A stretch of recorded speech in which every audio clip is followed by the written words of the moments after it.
welcome to my channel. My name is and I'm here today with Ariel. Hi. And we are going to be talking about anxiety. My favorite topic. I also love talking about anxiety. I always feel like I'm just an anxious person. I feel like most of us are. We don't talk about it. And I think that's the problem. Like 100%. What is your story with Anxiety and depression? So this is my story. Ariel has always been a very spontaneous, hectic, happy person. In school I always did drama and so I was always like quite Out there. outspoken, yeah. And then there was a stage where I became best friends with this one girl who was really smart, and then I started to do well because I fed off of that. And then it became like an addiction because I was pleasing people. So firstly, it was like in the eyes of people I was smart.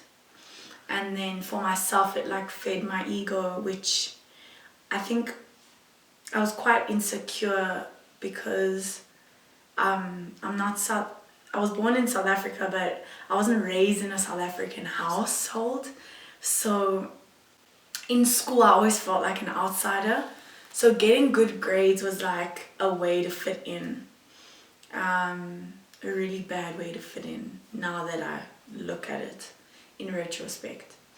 So anyways, I got to matric and they put so much pressure on us to get like 9 distinctions, like to the people that were in top 10 especially. And at that stage I was.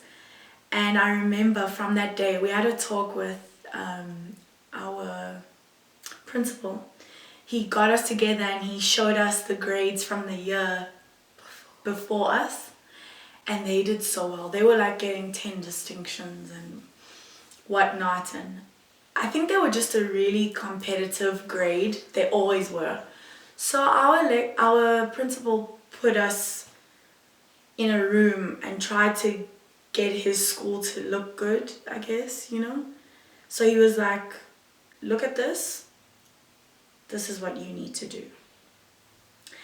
And so naturally that was so much pressure for me. And I think from that moment, it triggered me. Triggered my anxiety first, and then my depression grew in university. So yeah, then I went to, firstly, I was aiming for 7 distinctions and I only got 4. And I remember the day I got my grades, I was crying, and it's like, I can't believe how much importance we put on this. It's ridiculous. But it's not that important, you know, like I just remember it being the biggest focus of my life at a point, and it's so unhealthy. And then when I went to Wits, it was like, then there was anxiety and depression. Really, really deep sadness and not knowing where I was, why I was doing this, how can I get away from it. So I was studying biomedic. I wanted to do medicine. I didn't get in. So I just felt like a failure. I wanted to get 7 distinctions. I got 4. I know. I didn't get into medicine. And then I got into biomedical engineering, which is so tough. It's so tough. And it's not me. It's a technical degree and I'm not a technical person. I'm an emotional wreck. I'm an emotional person, and I think I belong in the arts. I feel like you just described me. Like that's the thing, like I have my logical side, and that's why I'm studying science. Yeah. But I also have my very artistic side, which is more me. The dancing. And I've spent most of my life on my logical side, because that's what people tell us. That's what our parents tell us. That's what the wise tell us. They tell us that you need to be good at maths, you need to get a degree, you need to get money, blah, blah, blah. And at this point, I'm just over that. I mean, it is a big factor. I think a big factor would be the fact that you're fed so much of what you should be, right? That's what you said. You're fed so much of what you should be. Like everyone, because one person did really well as a scientist or as like, I don't know, as a doctor, they put so much expectation for you to be the exact same thing, because in their minds that equates to success. And in that equating to success, it means that you sacrifice a huge part of who you are. I mean, like, you've been dancing for how many years now? Since I was like 7. Since you were 7, and yet you were so focused on being a scientist, which, I mean, as much as it's great to be a scientist, but it's not who you are. Yeah. And I feel like, and it sucks that we were put under so much pressure to be, in essence, something that's not us. To be successful, because people don't believe in artists. Yeah. And that's why I respect artists so much, because it takes you rebelling against society to become an artist. Yeah.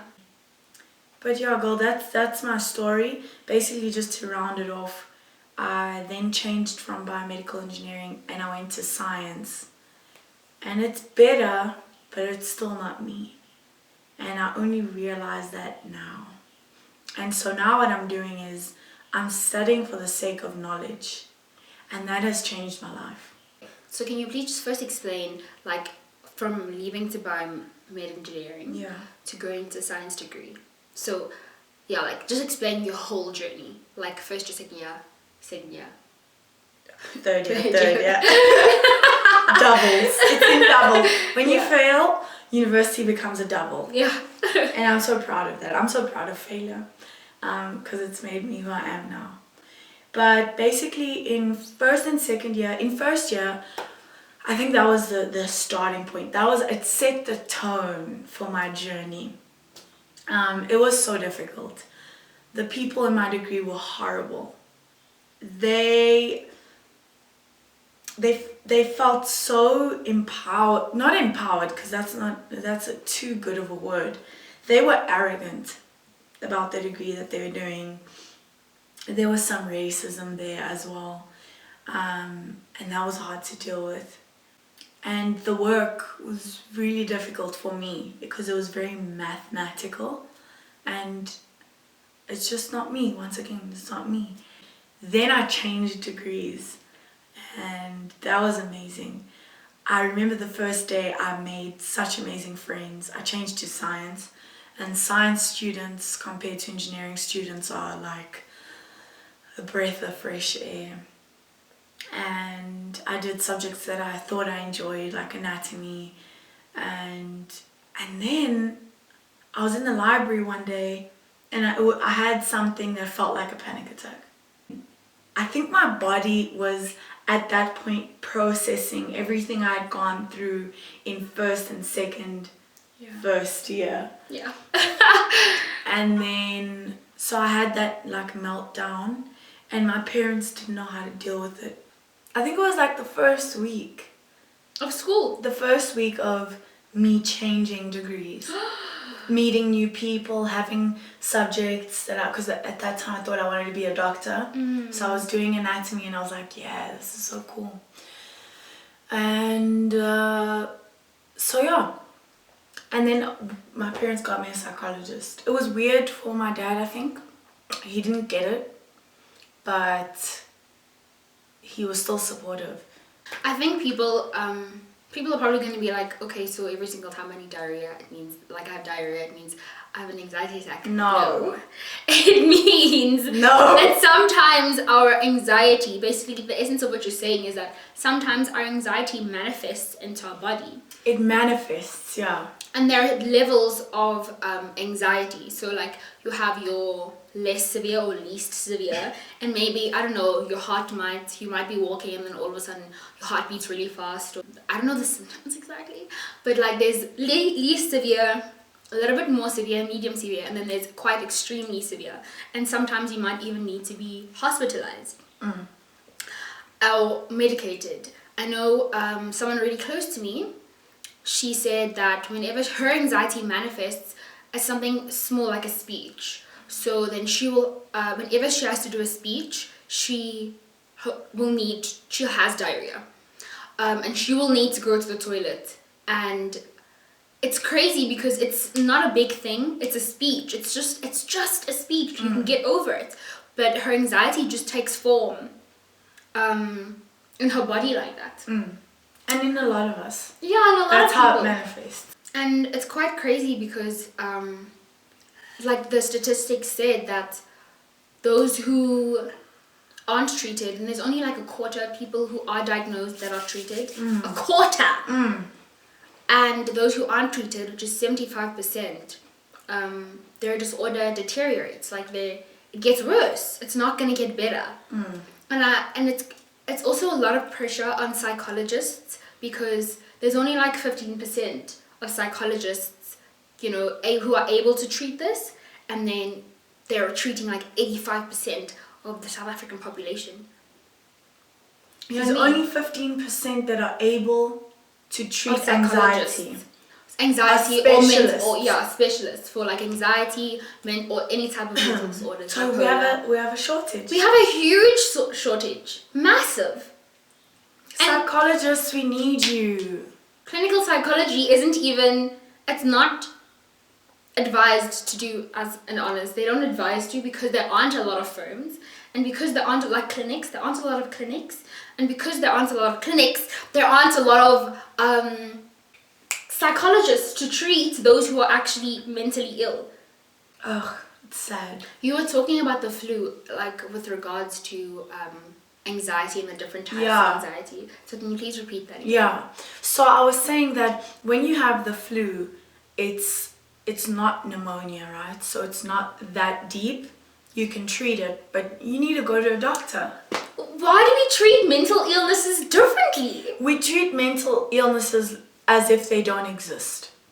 And the first people to tell you that they don't exist are your parents. Oh, you're healthy. Your body looks fine. There's no scratches on you. I'm sure you're good. You go to school. We pay for your school fees. You have transport. Some people don't have food to eat. But what I was saying to you is that no material thing outside of you can fix your soul. Do you know what I mean? The richest person in the world can still be depressed. So parents need to realize that no matter how well they've set up their kids, they need to set up their kids. A lot of people, I know a friend of mine said that he doesn't want to be seen as weak.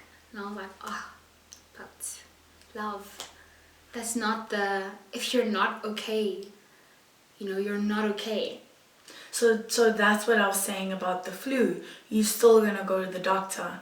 It's not pneumonia, but you still need to get it treated. So if your anxiety is down here, you still need help so that it doesn't build up to pneumonia. Yes. So that your flu doesn't go from flu to death.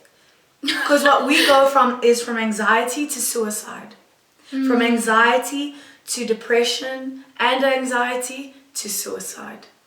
So if you're here, don't be ashamed. I think that, and I feel like people like to say things like we romanticize suicide. What? Yeah, there's a huge thing. There's a huge thing on like, especially with 13 Reasons Why. What else was it? I think it was like sex education as well. Someone commented on why is it that we are romanticizing suicide, and I think it's so unfair to say that because suicide is more. Basically, they're saying that why are we hyping it up so much that suicide. Why are we making it such a big deal? Kind of, you know what I mean? Like we're putting it out, that we're giving it attention. Yes. We need to give it attention. There are people dying. Thank you all so much for watching. I hope you found this video very enlightening, inciting, and informational. So we want to know in the comments down below how this video made you guys feel. Did it trigger you? Did you resonate with it? Is it relatable? Yes. I love you all so much. Thank you for coming. Love you all so much. Mwah! Bye. Namaste.